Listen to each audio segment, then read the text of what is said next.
Good morning दोस्तों, welcome back to my channel. कैसे हो आप सब लोग? उम्मीद करती हूँ बहुत ही अच्छे होंगे। मैं भी बहुत अच्छी हूँ।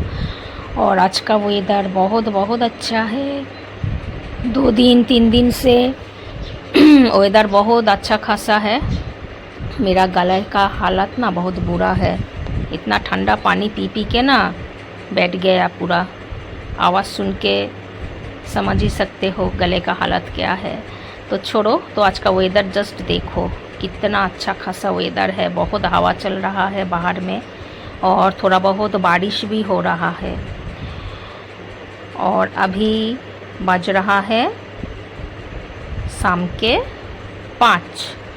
और अभी देखो मैं निकल पड़ी हूँ घूमने और जाऊँगी बहुत दूर, कलकत्ता में जाऊँगी। थोड़ा बहुत घूम फिर के आऊँगी। मेरा जो फ्रेंड है उसके साथ तो जा रही हूँ उससे मिलने। तो आप लोग भी बने रहना वीडियो में और पूरा वीडियो देखते रहना। और जहाँ पर मिलने के लिए जा रही हूँ बहुत अच्छा खासा यहाँ का एम्बियंस है। देखो इतना हवा चल रहा है यहाँ पर। और मैं तो बहुत टाइम लेके यहाँ पर अभी वेट कर रही हूँ। ऑलरेडी 10 मिनट हो गया, तो लेट हो गया था उसको आने में। तो चलो अभी जाते हैं घूमने।